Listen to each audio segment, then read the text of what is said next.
مثل ما مكتوب بعنوان المقطع: متابع سب امي، الله يحفظ امي ويحفظ امهاتكم وابائكم ويرحم من مات منهم. فاللي سويته يا جماعه الخير: واحد، مو مثل اغلب الناس اتجاوز عن الخطا لان الموضوع كثر. اثنين، ما رفعت قضيه، مع ان الاغلب اقصى شيء يسوونه انهم يرفعون قضيه. لا، انا ما سويت الشيء، انا سويت شيء ثالث يا جماعه الخير، شيء جديد يا اخوي. نعم، هذا الشيء ما في احد قاعد يسويه. يا الربع، طلعت موقعه واخذت جلطتي ورحت سافرت عنده. اي والله. اسمعوا القصة. وقبل لا نبدا يا جماعة الخير، لا تنسون تضغطون زر اللايك والاشتراك. نبي نوصل اعلى بالشفا. شفا بيني وبين شفا تقريبا 2,500,000. شفا انا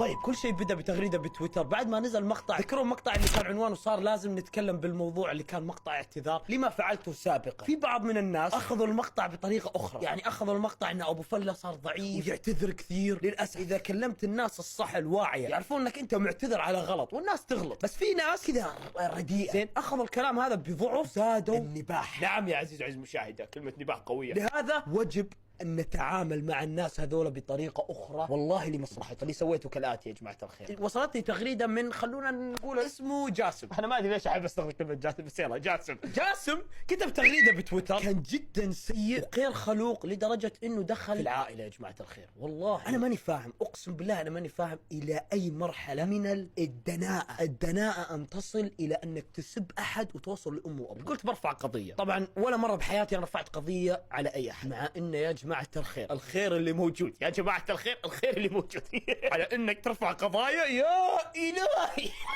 اعرف واحد مشهور زميلي في العمل هذا يا جماعة الخير، هذا قلل يسوي اعلانات وصناعة محتوى باليوتيوب. ليش؟ لان كل ما تجي سبه قضية تعال قضية. ما شاء الله هذا طلع فلوس على رؤوس المساكين. والله مو مساكين، لا اسحب كلام، والله مو مساكين. تستاهل. لو انك سبيت وقلت كلام سيء تستاهل. الرسول صلى الله عليه وسلم زيدوا صلاة على النبي قال شنو؟ قال: اغربكم لي يوم القيامة هو احسنكم اخلاقا. جماعة الخير، تبي تكون قريب من الرسول لازم حسن الاخلاق. ترى الموضوع مو سهل، صعب. امسك نفسك، حتى لو واحد غلط عليك امسك نفسك، فإن قوية من يمسك نفسه حين الغضب. الله أكبر عليك، كلام كبير. حقين تويتر على بالهم لو إذا حط صورة كريستيانو رونالدو، ميسي، انمي، وكاتب لي اسم الحساب الساطي او ابو مدري شنو، او كاتب لي اسم وهمي، ترى تنجاب، يبا تنجاب وربي تنجاب. مثل ما ان لوحة السيارة اذا بينت اتصال واحد: انت من اي مواليد، وين ساكن، وين بيتك، منو صاحب السيارة، منو اللي قاعد يسوق. نفس ما لوحة السيارة، اذا ما تدرون عن المعلومة هذه ترى مصيبة، لازم تعرفون المعلومة هذه. عشان كذا دائما الناس لوحات السيارة دائما يغطونها علشان يمديك تجيب معلومات عنه. طيب مثل ما يمديك، ترى يمديك تجيب